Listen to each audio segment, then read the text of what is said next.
For my reflection. So if anyone knows me personally, you would know I really enjoy science, and I thought of going to medical school before I realized I don't care for bodily fluids. So I had to choose a different path.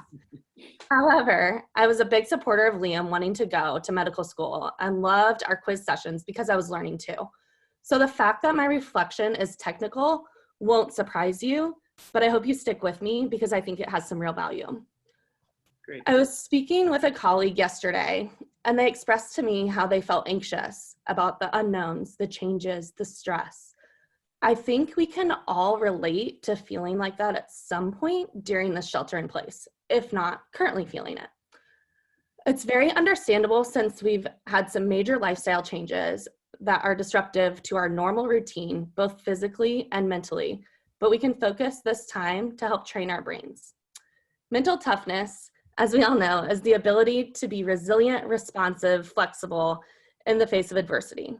This is a phrase we often say in sports. We need to be more mentally tough as a team, individually. Many of us have said that, myself included.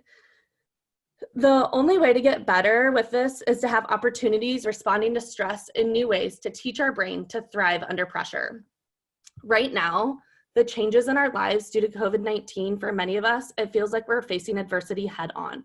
So what happens to your brain when you're anxious and are stressed on the field, court, water, office, home is not much different than what's happening to our brains due to the fear and anxiety about this pandemic. The important thing to remember, though, is that your brain is built to respond to stress. So knowing that you can hack your brain is great news, right? So your brain perceives threat, which is danger. Once that happens, your brain will alert your body, and your body reacts with both physical and emotional responses. It's important to understand your brain's operating system a little bit better. So a little bit of interaction. You want to make a ball with your fist and hold it next to your ear. Let's pretend your fist is your brain. Now bring your fist down just a little bit more so you can take a closer look. Your wrist and arm are part of the brainstem and spinal cord, okay? This is the back of your brain, front of your brain, side view, okay? Brainstem is critical for mobilizing the body quickly in times of danger to ensure your survival.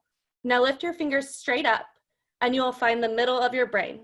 That region is called the limbic system, or your emotional center.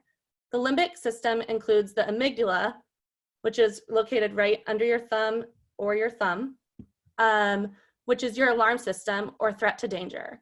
It constantly scans the environment and your body's responses to see if a potential threat exists, quickly communicates down to the brainstem to determine if it's a fight or flight necessary situation, okay? Now place your fingers back over your thumb.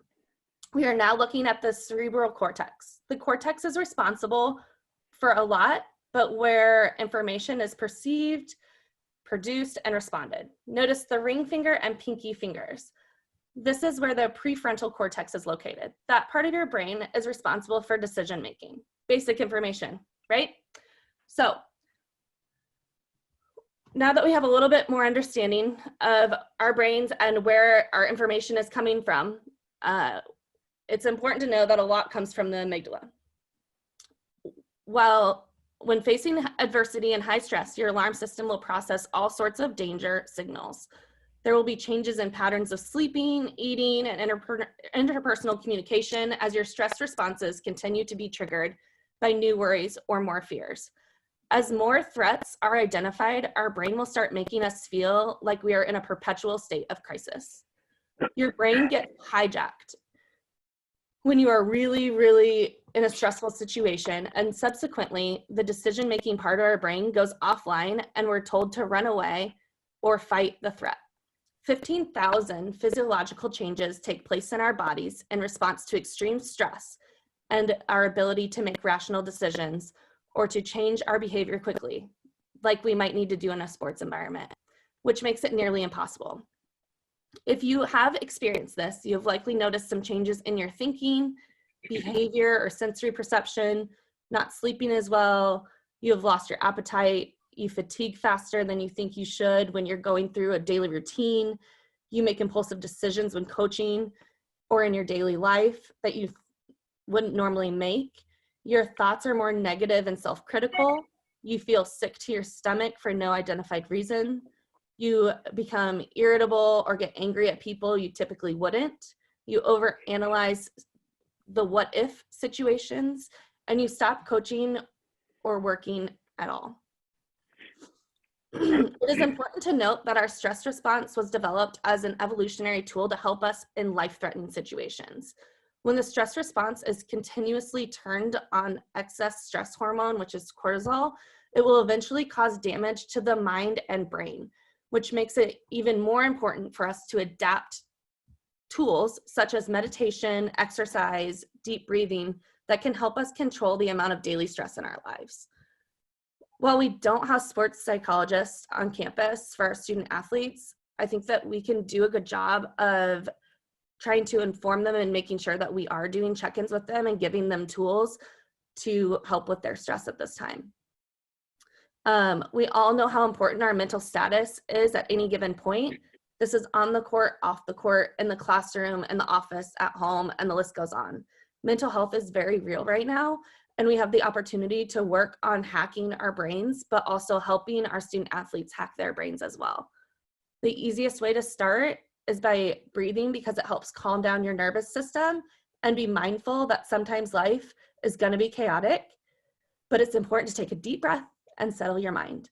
We've heard many times from John Gordon about the importance of positive self-talk. Work on being mindful in the moment.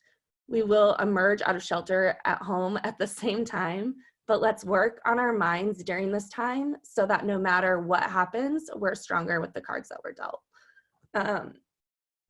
I've done a lot of it with my team, and they've responded really well with even just simple breathing exercises and taking like 3 minutes to start the day with breathing.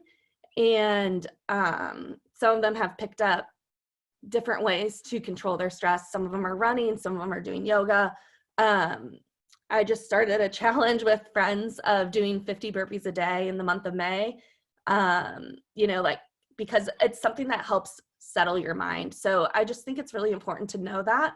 And I really think that learning is power, and that having the knowledge behind it is important for us as we move forward.